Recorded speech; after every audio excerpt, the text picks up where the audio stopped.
এখন বাজে সকাল 6টা আর এখন থেকে তোমাদের সাথে ভিডিওটা শুরু করলাম। আমরা অনেক আগে ঘুম থেকে উঠে গিয়েছি 5টা বাজে। তো 5টা বাজে উঠে সবাই আর কি রেডি হয়ে নিয়েছি আর এখন হচ্ছে বেরিয়ে যাব। তো যাওয়ার সময় ভাবলাম যে আমাদের তাঁতিবাজারের পূজাটা কেমন হয় তোমাদের সাথে একটু শেয়ার করি। Hello everyone, good morning. কেমন আছো সবাই? ভালো আছে নিশ্চয়ই? আমিও ভালো আছি। বরাবরের মতো আমি আমার আরেকটি নতুন ব্লগ নিয়ে তোমাদের সামনে চলে এসেছি। আশা করছি ভিডিওটা ভালো লাগবে তোমাদের, আর ভালো লাগলে অবশ্যই তোমরা আমার পাশে থেকো আর অবশ্যই চ্যানেলটাকে একবার সাবস্ক্রাইব করে দিও।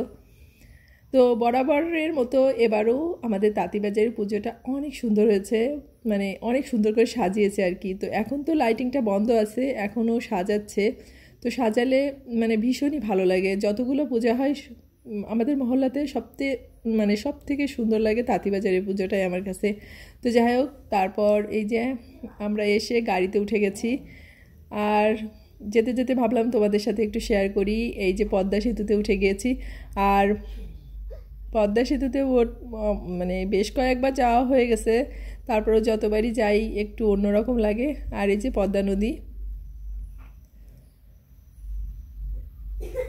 তো ভাবলাম তোমাদের সাথে একটু শেয়ার করি। আর তারপরে এসে তো একটু মানে আর ভিডিওটা করতে পারিনি, তারপরে সরাসরি আর কি ট্রেনে এসে তোমাদের সাথে একটু ভিডিওটা শেয়ার করলাম। আর আমি হচ্ছে মানে ইচ্ছা করেই বলতে পারো যে ট্রেনেই আর কি যাচ্ছি, কারণ আমি বাসের জার্নিটা আমার খুব একটা ভালো লাগে না। বাসে উঠলে আমার সমস্যা হয়, বাস, সিএনজি, প্রাইভেট, মাইক্রো, যেটাই বলো না কেন। তো একটু মানে কষ্ট হলেও ভাবলাম যে ট্রেনেই যাব। আর ট্রেনে গেলে সুবিধা হচ্ছে এই যে ভাঙা থেকে মানে এখান থেকে ট্রেনে উঠি আর একদম মানে সরাসরি হচ্ছে আমার শ্বশুর বাড়িতে পৌঁছে যাই। তো এই কারণে কষ্টটা খুব একটা বেশি হয় না। আর ওখান থেকে নেমে এই যে আমরা একটা ভ্যানে উঠে গিয়েছি। তো ট্রেন থেকে নামার পরই বুঝোই তো গ্রামে আসলে কি মানে সুন্দর যে প্রাকৃতিক দৃশ্য ভীষণই ভালো লাগে। আর অনেকেই হচ্ছে ট্রেন থেকে নেমে যারা ভ্যান রিক্সা পায়নি, তো অনেকে হেঁটে আর কি মানে যাচ্ছিল। তো তারপর এসে আর ভিডিওটা তোমাদের সাথে মানে কন্টিনিউ করতে পারিনি। তো অনেক পরই তোমাদের সাথে ভিডিওটা শুরু করলাম। আর হচ্ছে যেহেতু এটা কার্তিক মাস চলতেছে, তো সবাই আর কি নিরামিষ খাচ্ছে, কিন্তু স্বপ্নীল তো নিরামিষ খেতে পারে না। তো এই কারণে ওর জন্য আর কি মাছ আনা হয়েছে। তো ওই যে আমার শাশুড়িমা মাছ কাটতেছেন আর আমিও কাটতেছিলাম, ভাবলাম তোমাদের সাথে একটু শেয়ার করি। এগুলো হচ্ছে শিং মাছ। তো এই যে অর্ধেকটা কাটা হয়েছে আর অর্ধেকটা বাকি আছে। আমার কি শান্তি আছে? অত্যাচারী শ্বশুর বাড়ি। আপনারা কখনো এরকম গ্রামের বাড়ি যাবেন না, আমার মতো ভুল করেন না। গ্রামের বাড়িতে না ওকে না, আমি তো যার তো হাজার নিন্দা করবো, যার তো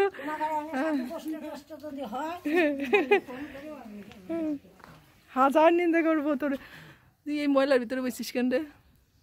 আর কি কি রান্না হচ্ছে ভাবলাম তোমাদের সাথে একটু শেয়ার করি। তো এখন হচ্ছে নিরামিষ রান্না হচ্ছে। তো নিরামিষটা রান্না হলে তারপর হচ্ছে মাছটা রান্না করা হবে। আর আমরা সবাই ওখানে আর কি দুষ্টামি করতেছিলাম, যে ভিডিও করতেছে। আর আমি মানে এই প্রথমবার এসে আর কি এই কাজগুলো করতেছি, তো এই জন্য আরও বেশি দুষ্টামি করতেছিল। তো যাই হোক, এখন হচ্ছে আমি মাছটা রান্না করব স্বপ্নিলের জন্য। তো মাছ রান্না করতে বসে গেছি। তো আমি আসার পরে এখনও স্নান টান কিছু হয়নি। তো ভাবলাম মাছটাকে রান্না করি, তারপরে স্নানটা করে নেব। তো মাটির চুলায় রাঁধতে ভালোই লাগে, আর মাটির চুলা রান্না কিন্তু একটু অন্যরকম স্বাদ হয়। আর হচ্ছে মানে সব কিছুই রান্নাবাড়া হয়ে গেছে, শুধুমাত্র মাছটাই রান্না করব। আর যেহেতু এটা কার্তিক মাস, তো সবাই আর কি বাড়িতে নিরামিষ খাচ্ছে। তো বললামই তোমাদের, সে কারণেই এগুলোর জন্য আলাদাভাবে আর কি রান্নাটা করতে হচ্ছে। আসলে যা হয় এই বাচ্চা মানে ছোট বাচ্চারা থাকলে যা হয় আর কি, ওরা তো আর কি সব নিয়ম মানতে পারে না। তো ওদের জন্য সব সময় একটু ব্যতিক্রম করতে হয়, না করলে আর কি চলে না।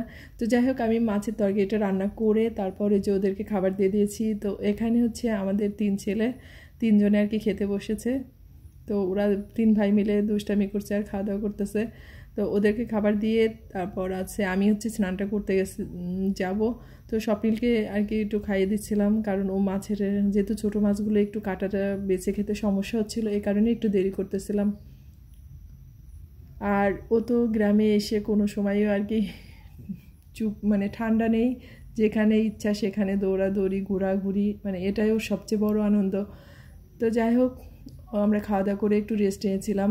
তারপরে যে বিকালের দিকে যেহেতু যে প্রদীপ দেওয়া হয় কার্তিক মাসে, তো এই কারণে আমার হচ্ছে বড় যা আর কি মাটির প্রদীপগুলো বানাচ্ছিল। তো স্বপ্নিল এগুলোকে দেখে ও সাথে সাথে আর কি বানানোর চেষ্টা করতেছিল।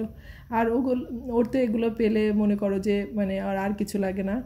ওর কাদা মাটি ধুলাবালি এগুলোতে কোনোতেই ওর কোনো অরুচি নেই।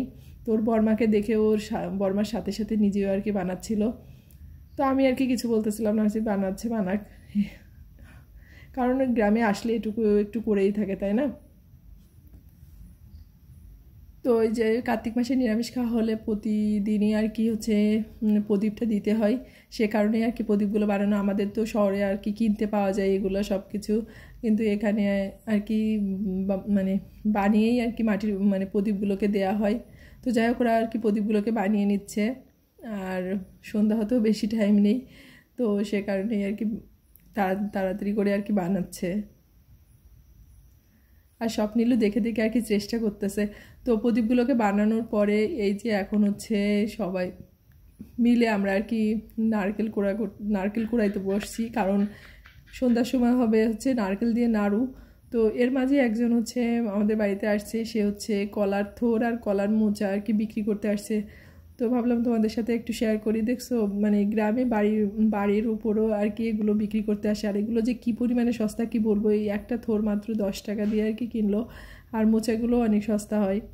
আর এগুলো তো ঢাকাতে আমরা 50-60 টাকার নিচে আর কি 40 টাকার নিচে কিনতেই পাই না। তো এই হচ্ছে গ্রাম আর শহরের ভিতরে পার্থক্য। আর এই যে স্বপ্নিলের যা কাজ, ও জেঠুর সাইকেল নিয়ে আর কি দৌড়াদৌড়ি ঘোরাঘুরি করতেছে। তো যাই হোক, ওনার কাছ থেকে আমরা আর কি মোচাটা রাখি নাই, শুধুমাত্র কলার থোরটাকে রাখছি।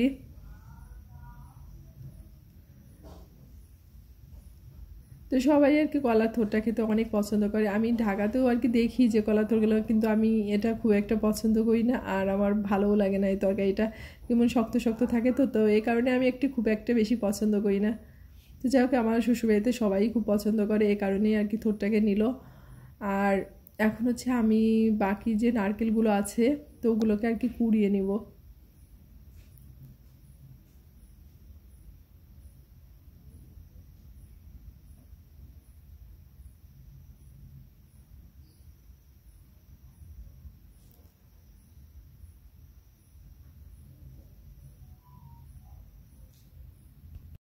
আর সবাই মিলে কাজগুলোকে করতে কিন্তু অনেক বেশি ভালো লাগে, যে মানে সবাই একসাথে থাকলে গল্প হয়, কথা হয়, আড্ডা হয়, আর কাজগুলো খুব সুন্দর মতো হয়ে যায় কিন্তু। তো সে কারণে এখানে গেলে না একটু অন্যরকম লাগে। তো যাই হোক, এখন হচ্ছে পদ্মে উঠে গেল, আর আমি হচ্ছে নারকেলগুলোকে কুড়ে নেব। নারকেলগুলোকে কোরানো শেষ হলে তারপরে নাড়ুগুলোকে বানানো হবে। আর কি অন্যান্য অনেক কিছুই বানানো হয়েছে, তো এই নাড়ুটা বাকি ছিল, গোটার নাড়ু।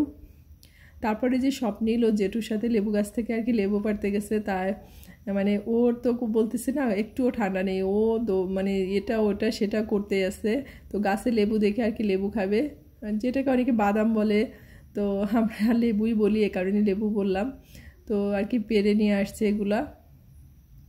আর এই যে আমাদের নাড়ুর জন্য যা যা লাগবে সব কিছুই আর কি রেডি করে নিয়েছি। তো নারকেলের সাথে নাড়ুটাকে আর মানে চিনি দিয়ে নারকেলটাকে ভালো করে মেখে তারপরে আর কি চুলায় একসাথে বসিয়ে দেওয়া হবে। আর এটা যেহেতু গোটার নাড়ু, তো এ কারণে হচ্ছে এখানে দুধের ক্ষীর করে নেওয়া হয়েছে। আর এই যে ছোটো ছোটো করে এগুলো দেখছে, এগুলো হচ্ছে দুধের ক্ষীর দিয়ে আর কি তেলে ভেজে নেওয়া হয়েছে। তো এগুলো দিয়ে আর কি নাড়ুটাকে বানানো হবে।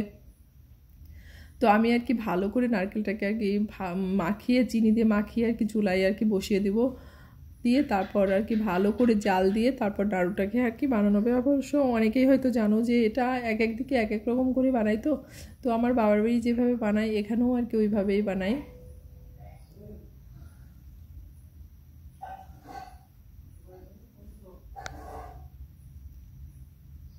তো আমি, আমার শাশুড়ি মা আর বদ্দি আমরা তিনজনে মিলে আর কি নাড়ুগুলোকে বানাচ্ছিলাম। আর আসলে গল্প হচ্ছিল, বললাম না যে আসার পরে গল্পই শেষ হয় না, সবাই সবার সাথে গল্প মানে এগুলাই কিন্তু ভীষণ ভালো লাগে। আর সবাই কাজ করতেছে আর কি, গল্পও চলতেছে। আর সবাই এক জায়গায় হলে কোথা থেকে যে এত গল্প আসে, আসলে গল্পই শেষ হয় না। তো যাই হোক, সবাই মিলে আর কি নাড়ুগুলোকে বানিয়ে নেব। আমি বদ্দি আর আমার শাশুড়ি মা তিনজনে আছি, আর স্বপ্নিল তো এখানে আছেই। সে বারবার এসে চুলাই আর কি জাল দিচ্ছে, তারপর এটা করতেছে সেটা করতেছে। তো যাই হোক, আমাদের হচ্ছে নারকেলটাকে আর কি চুলা থেকে নামিয়ে আমি বেটে দিচ্ছি, আর আমার শাশুড়ি মা আর আমার বদ্দি ওরা দুইজনে আর কি নাড়ুগুলোকে বানিয়ে নিচ্ছে। তো সবাই ভালো থেকো, সুস্থ থেকো, আর অবশ্যই সাবধানে থেকো। আর আমার ভিডিওটা যদি ভালো লাগে অবশ্যই তোমরা আমার পাশে থেকে চ্যানেলটাকে সাবস্ক্রাইব করে দিও, আর লাইক করতে ভুলো না কিন্তু। আর সবার কাছে রিকোয়েস্ট করব ভিডিওটা সম্পূর্ণ দেখো। ভালো থেকো সবাই, তোমাদের সাথে দেখা হচ্ছে আমার পরবর্তী ব্লগে।